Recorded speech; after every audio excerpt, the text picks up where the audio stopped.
Thanks so much for speaking and joining us here. But quickly, let's look at what some civil society organizations have been talking about, trying to reduce trade barriers around the ECOWAS sub-region. They are asking, trying to train more of these civil society organizations to intensify their advocacy in order to bring about development. Let's take a listen to them. We'll come back to the studio and do some more chatting here.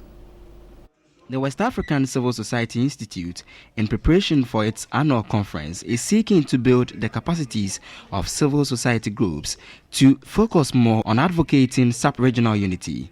The institute identified that even though several protocols and treaties had been signed by countries, implementation for rapid development lagged.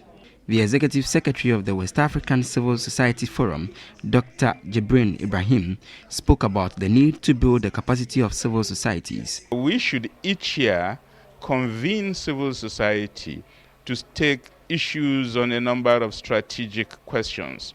One, how do we ensure this objective of West Africa of citizens occur?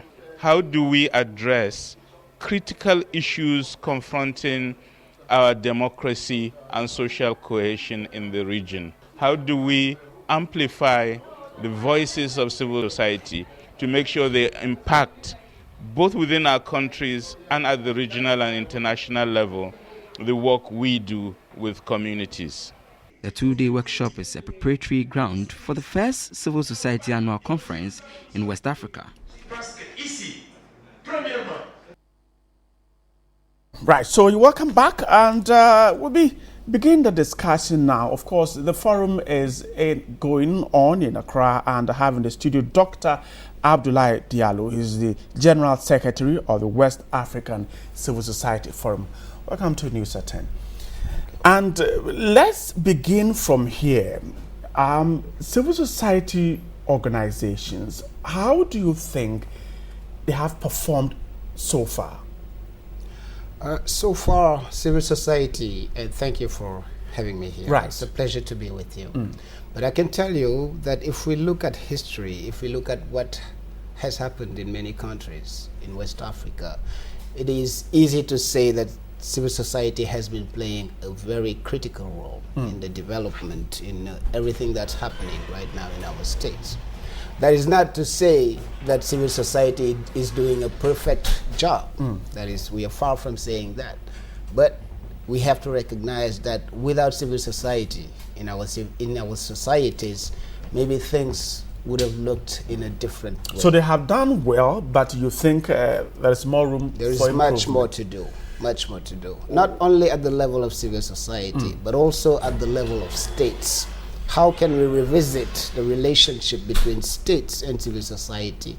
How can we make these two entities natural-born partners instead of competitors? Or where do you think civil societies have done well in the context in which you're talking about? Okay, well, let's put under review the political situation of our region. And let us even be more precise by talking about, let's say, peace and security. Without civil society's implication in maintaining peace or averting conflicts, things could have gotten worse. We've seen civil society negotiating with not only politicians, but also those whom we refer to, let's say, as insurgents, for instance. Non-state actors. Right, right. And that also include those who are also at the cause of conflicts. Let's say if we put under review the case of Mali, how civil society not only talks with politicians, but also the rebels, if I can call them that way, and other non-state actors. So they have been instrumental. Their role has been determinant in helping to solve situations.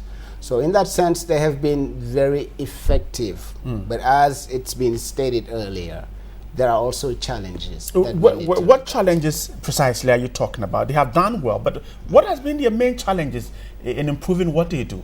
Okay. Well, there is a host of misconceptions preconceived ideas on civil society. There is the instrumentalization of civil society as well, the politicization of civil society. We've seen in many countries in the West African region that some civil society organizations are even referred to as politicians who do politics in a different way. Depending on the way they carry themselves. Yes, but also depending on the way they are projected. Politicians sometimes do not feel very comfortable with civil society because the role of civil society is also to pinpoint where things don't work. It's also to cast a critical look to government, and sometimes government is not very comfortable with that. That can lead to politicians, for instance, referring to civil society more as a sun in the eye than really a partner. But when you look very closely, you see that that's not the role of civil society. You may find black sheep among them. Let's say in Mali, for instance, there's been a split within the civil society world where some sided with, let's say, the putschers, those who committed the coup, and others who sided with the other camp. So it is. Would you fault those who perceive these civil society organizations as being apolitical? Would you fault them, or you want to put the blame on the way they carry themselves about? The way civil society carry themselves about. Well, you know, it's as I said, civil society has its own demons. There are exactly what we call, for instance, the OGVs. That's the organizations with variable geography, meaning they go wherever the wind takes them.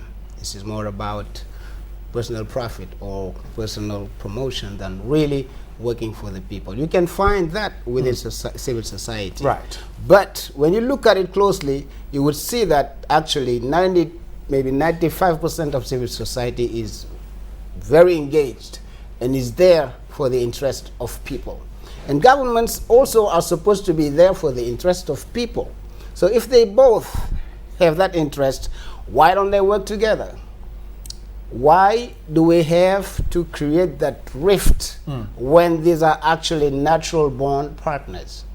So civil society, as it gathered here in Accra from all countries of West Africa, is here to revisit that, to look at that relationship between states and civil society. I want us, we'll come to that, but now you might have observed, noticed some challenges with the way the civil societies operate, and so perhaps the conference. Why is the operation of civil societies a worry? It is a worry because there is an issue of credibility here. States can easily say, well, let me not really work with civil society because they're not credible, because they're politicians, because of this, because of that. Just that can be a way to just keep them away. So that credibility is a challenge? It perceivably. And this, as I said earlier, is very minimal. You would, as I said, like maybe 90% of civil society, 99% are straight and are there, committed, doing the work for the people. If you came to today's meeting, you would see that engagement is there, dedication is there. They are ready, and they have done a lot already, and they are ready to even do more. And can we ever get rid of this perception that civil society organizations are politicians cloaked in another yes. attire? How do we do that? Well, that is exactly why we got together today to talk about organizing an international meeting, a regional meeting, that is not only going to involve civil society organizations, and I'm talking about maybe 150 civil society organizations coming together along with governments, along with state officials, not only state officials also, along with the private sector, who are supposed to be partners with civil society as they are with government. But I don't think this is the first time you have come together to talk about this particular thing. What can you achieve with this? It actually is. That's the first time. There has never been any conference where all civil society representatives and also other actors, this is a multi-actor approach, have gotten together to discuss on emerging threats, on other challenges. But at least the issue of civil societies being looked at with that political lens has never come across any of your meetings, has never been discussed anywhere. Yes, it has, but in But you did not achieve anything. Well, if you say that, I would not agree with you. What did you achieve? What really did you achieve by first raising the red flag that civil societies need to stay in their zone in order to do good work?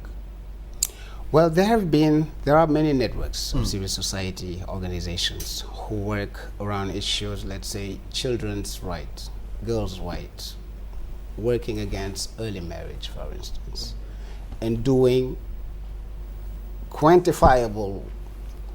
making quantifiable results on ground, shifting people's mentality, creating a paradigm shift in certain practices within our societies that may be detrimental to even our economic development. Civil society has come together to negotiate conflicts, to bring peace, to bring national reconciliation. We've done that in Côte d'Ivoire, where both camps, have come together along with civil society, along with human rights organizations, along with the media, to discuss about how to bring peace in the country, how to promote forgiveness, how to also fight impunity. We've done that in Mali.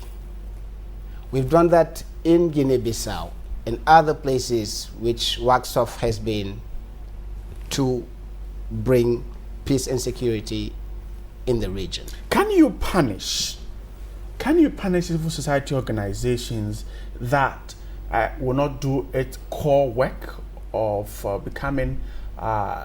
helping to push the development agenda, but those who seem to be engaging in politics indirectly? Can you punish them? Yes, and actually the best way to punish them is to just extricate them from civil society work as networks. What I mean is, when we realize that this is not really a civil society organization, we tend to shift and work with those who are really committed. Civil society action is activism, and activism is directed to the people, for the people.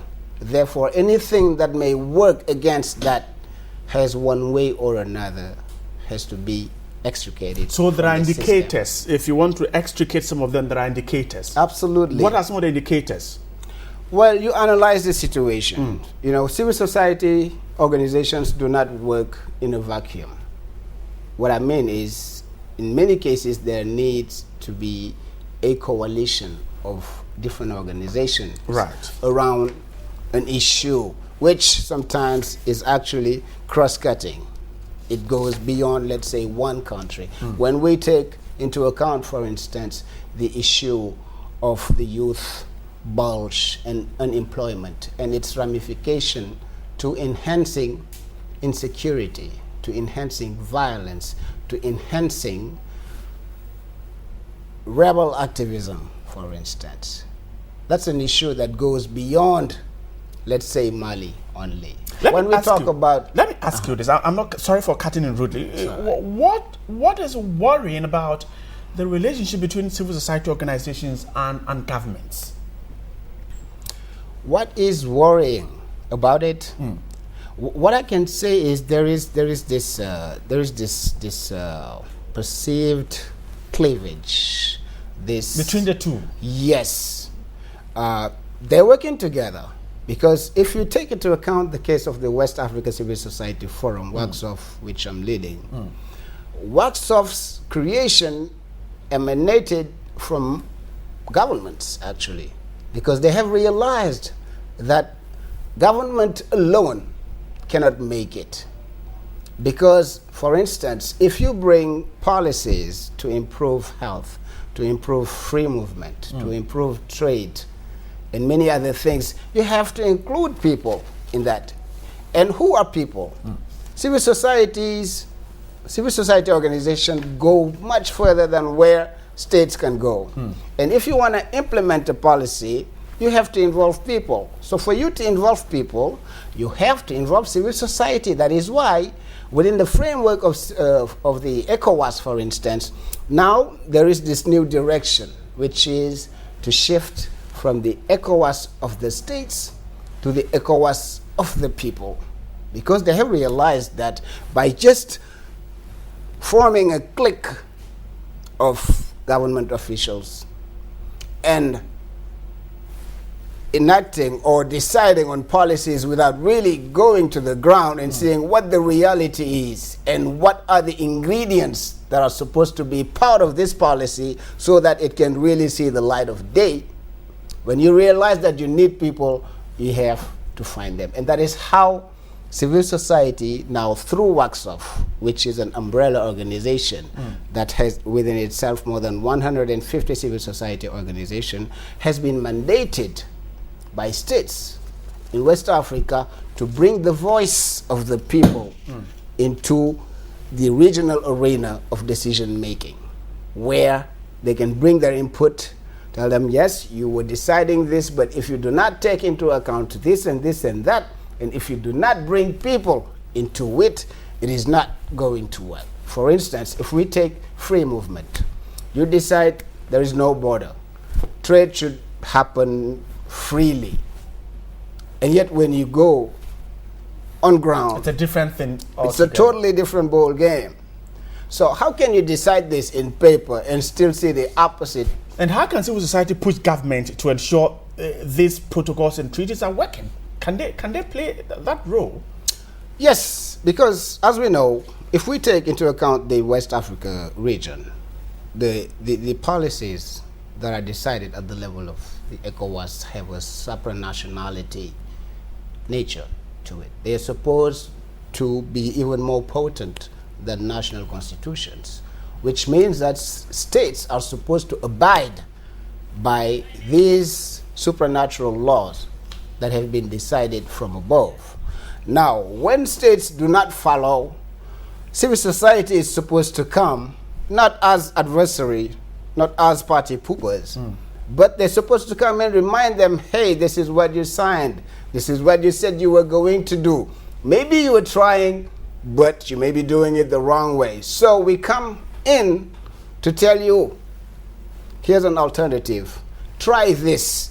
And as I'm telling you to try this, I'm also coming with communities to come and help you. That is what the relationship between states and civil society should be, and that is what we are trying to enhance as we come together to organize this great meeting, this regional meeting that is going to involve all these stakeholders. Right. Dr. Abdoulaye Diallo is the General Secretary of the West Africa Civil Society Forum. Thanks so much for speaking to me on News at 10. My pleasure. Right.